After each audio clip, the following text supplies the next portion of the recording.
ગુજરાતના ઇતિહાસમાં પ્રથમ વખત નવરાત્રિમાં સેવાકીય દૃષ્ટિકોણને કેન્દ્ર સ્થાને રાખીને વિશાળ કાર્યક્રમ આયોજિત થઈ રહ્યો છે, જે સુરતના સાંસ્કૃતિક પરિપ્રેક્ષ્યમાં એક નવો માઇલસ્ટોન બની રહેશે.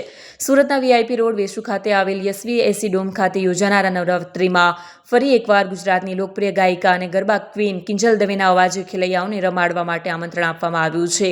પાછળ વર્ષની ભવ્ય સફળતા પછી આ વર્ષે વધુ વિશાળ અને વધુ ભવ્ય આયોજન સાથે યશવી નવરાત્રિ 2025 ઉજવવામાં આવશે. આ વર્ષે ગરબા કાર્યક્રમનું સંચાલન બોલિવૂડ સેલિબ્રિટી અને લોકપ્રિય એન્કર કરિશ્મા તન્ના કરશે. ખેલૈયાઓ માટે કુલ 1 કરોડથી વધુના ઇનામો વિતરણના માટે રાખવામાં આવ્યા છે, જેમાં 2 મેગા પ્રાઇઝ પણ સામેલ છે. કિન્નર સમાજ, દિવ્યાંગ બાળકો, અનાથાશ્રમના બાળકો અને સિનિયર સિટીઝન્સ પણ ખાસ આમંત્રણ આપીને યશવી નવરાત્રિને સાચે સર્વસમાવેશક બનાવવામાં આવી રહી છે. આ કાર્યક્રમ દરેક વર્ગના લોકો માટે ખુલ્લો અને શુભેચ્છા ભરેલો રહેશે. નવરાત્રિના છેલ્લા દિવસે 4 ઓક્ટોબરના રોજ ખેલૈયાઓ માટે ખાસ ભેટ તરીકે એક સંસ્મરણીય સંગીતમય શામનું આયોજન કરવામાં આવ્યું છે. લોકપ્રિય ગાયિકા પલક મુચ્છલ અને સંગીતકાર મિથુન શર્મા તેમના 60 સંગીતકારોની ટીમ સાથે એક શામ પોલીસ કે નામ શીર્ષક હેઠળ કાર્યક્રમ રજૂ કરશે. આ મ્યુઝિકલ ઇવેન્ટ સંપૂર્ણપણે નિઃશુલ્ક હશે અને સુરતના સંગીત પ્રેમીઓ માટે એક યાદગાર સંજોગ બની રહેશે. સમજી ગયું તમારી વાત. એકચ્યુઅલી આ નવરાત્રિ અમારા કોઈ પણ કલાકાર માટે બહુ મહત્વનો ઉત્સવ છે, કારણ કે માતાજીની આરાધનાની સાથે સાથે આમ બીજી રીતે બી વાત કરું તો એક કલાકારનું બીજું આખું વર્ષ ધંધાકીય રીતે કેવું જશે એ પણ નવરાત્રિથી નક્કી થાય છે, કારણ કે આ અમારા માટે સૌથી મોટી ઇવેન્ટ હોય છે આખા વર્ષની.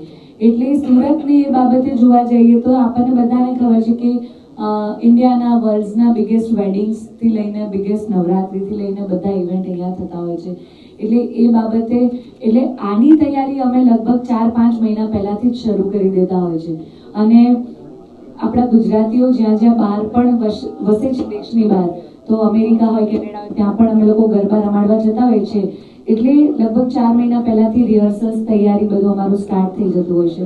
અને નવરાત્રી દરમિયાન જો કે પહેલેથી રિહર્સલ્સ કરેલા હોય છતાં પણ રોજ સાઉન્ડ ચેક કરીએ, રોજ કંઈક ટીમમાં શું નાના મોટી ભૂલ છે, આજે શું એડિશન કરવું છે, કયો નવો ગરબો એન્ડ મોમેન્ટ પર.